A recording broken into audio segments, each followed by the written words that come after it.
Memes and meme culture have been informing and influencing how we perceive the world in the digital age. New forms of communication and connections in culture have been formed from memetics.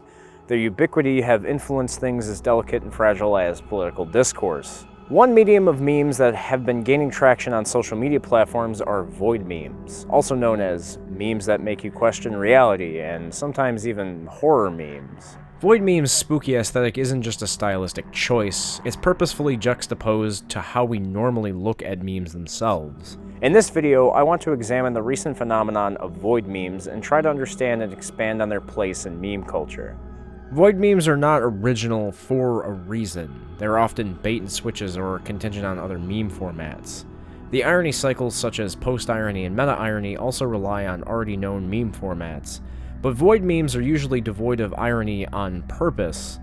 The ubiquity of meme culture birthed void memes as a way to subtly express contempt for memes themselves. Let's take for example the use of rage comics in many void memes. The iconic characters in rage comics are often associated with whatever the meme format was. However, with void memes, the humanity we often place on these characters are stripped away. In fact, most of them are either talking about or in the middle of committing a heinous act. Some of these memes often include location information, albeit usually fake, to try and lend authenticity to them, like it's setting up an alternative reality game of sorts. Memes are often a source of comfort for some. It's a retreat into a digital form of communication. People can sometimes feel a sense of belonging if they participate and share memes. With void memes, the sinister overtones negate this feeling. People ironically making and sharing these vaguely threatening memes are totally antithetical to meme culture's purpose in our internet world. Memes reduce information down to a subconscious cultural level. What template they use to convey information is already embedded in our head before we even look at a different iteration of it. What this ultimately reduces void memes to is what I'll call a violent act of digital nihilism. The platforms we've created to parse and interface with the information on the surface web are just as incomprehensible. Even trying to conjure an image of the quantity of data is impossible. To say it's overwhelming in a cosmic sense is an understatement. It is a credit to both human ingenuity and hubris. The internet and its effect on the world over the past 30 years have had some unintentional social consequences. For one, we are more alienated than ever. We've expanded on the horizon of how big the world truly is, and that terrifies people. If I narrow it down to just memes, people often base their belief systems off of what memes they consume, whether they're aware of it or not. I personally believe that we let the internet and how it delivers information become completely out of our control. The overwhelming presence of the internet may feed the urge to succumb to nihilism. When everything is about something and everything must mean something, why not just make something that may just mean nothing? That sounds really fucking stupid, but that proves my point. Of course I don't mean this in the Dadaist sense.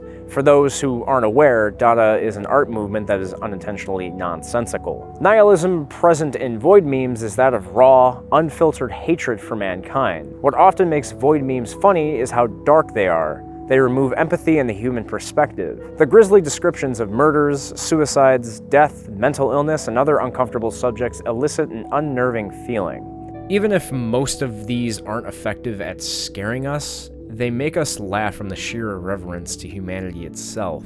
What I just said sounds extremely loaded and maybe pretentious, but remember that memes are a form of communication. Memetics are iterations of ideas and thoughts through symbology.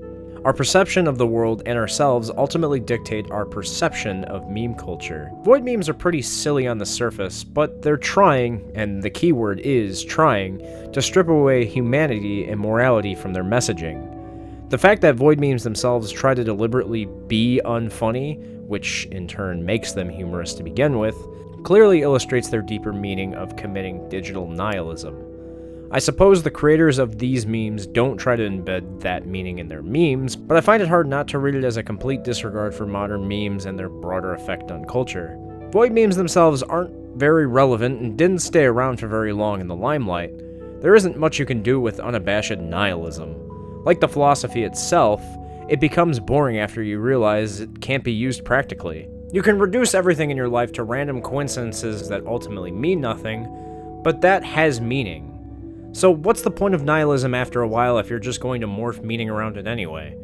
I'm just gonna let you guys debate about nihilism in the comments. I'm kind of getting off track, and that's a whole different subject matter that kind of goes outside of void memes itself.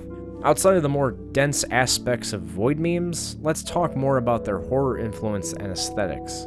Void memes borrow their imagery and ideas from horror and horror aesthetics. For example, this popular void meme is based on the loner in the corner at a party meme. They don't know.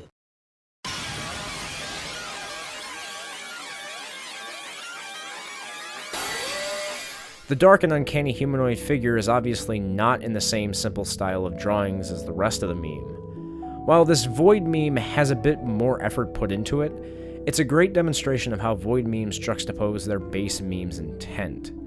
The horror aesthetics aren't really what makes these memes unnerving to some.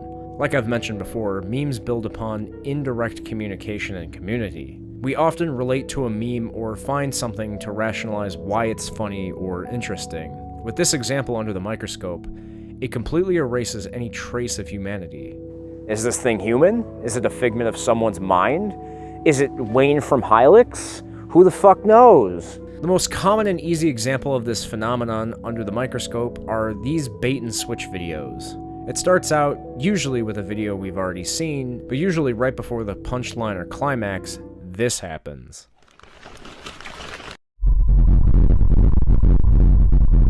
One thing I want y'all to know.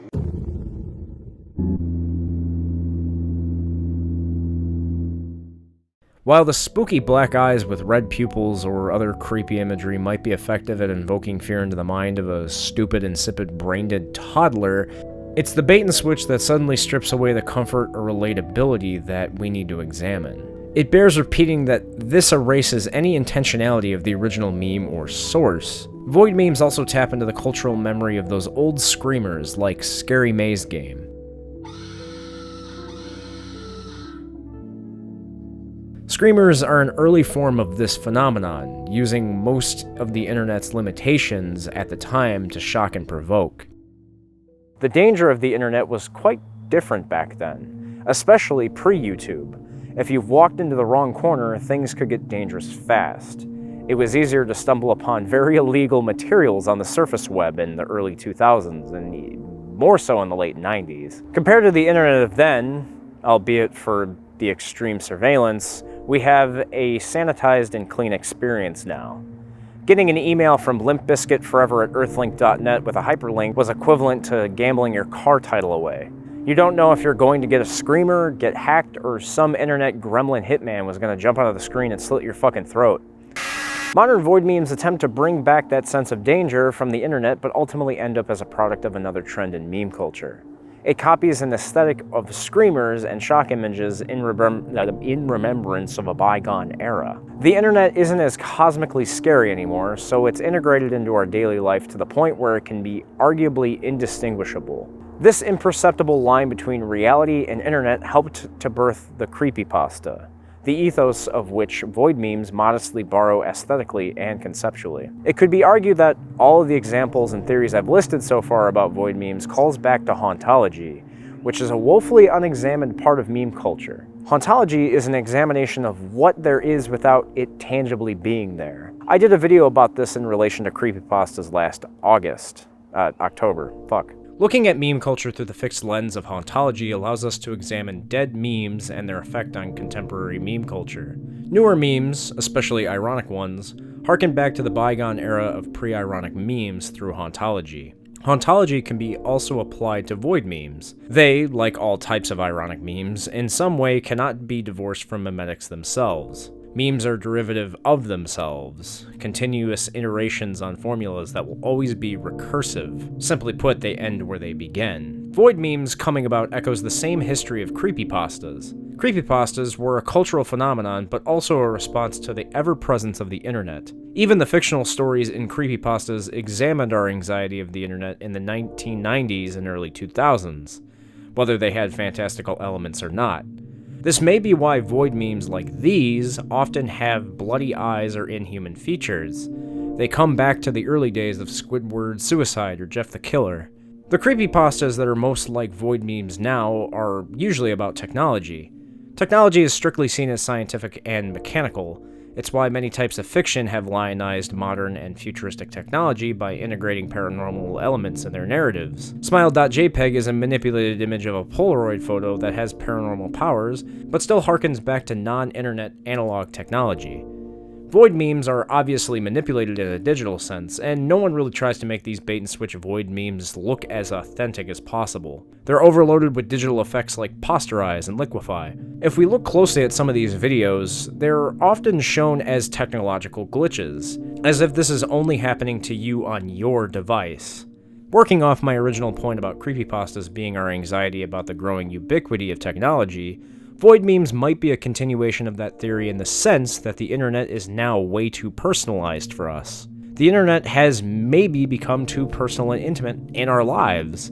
Algorithms dictate what content we see next. If you keep watching the same iteration of a meme through maybe a compilation or on TikTok, there's a chance that there will be a void meme in it. Clearly it's a trend in meme culture, but just seeing something like this out of the blue might trigger a scary thought. Was this shown to me specifically for a reason? Not just some line of code in an application or website to feed me more content? Sometimes you aren't deliberately seeking these out.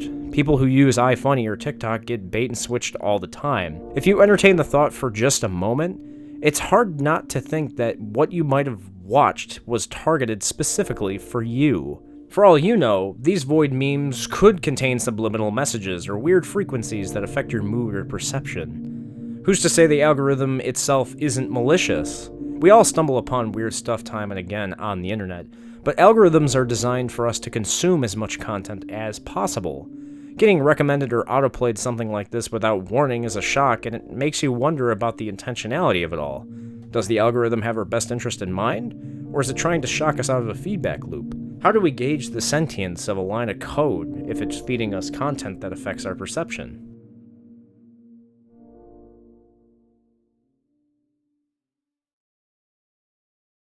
Void memes are ultimately niche, and they might have had their 15 minutes in the sun, but they've always lingered behind contemporary meme culture. Watching the macabre and dark invade innocuous memes such as rage comics and other newer memes make me wonder if meme culture is becoming too much of a Ouroboros.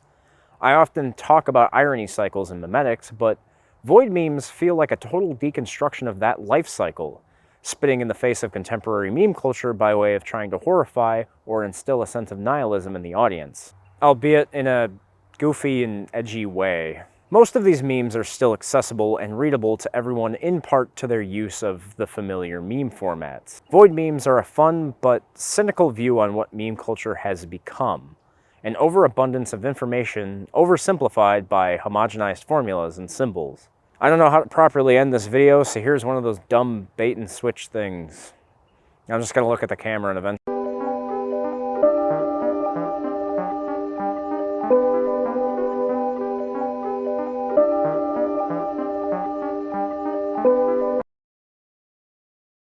Hey, thanks for watching this video. I'm in the middle of a frickin' forest right now. I meant to record this later at night a couple days ago with like a red light behind me, but there's people over at my house right now.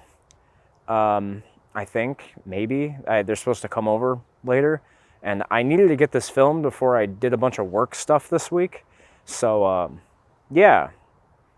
This probably looks cool, right? Bye!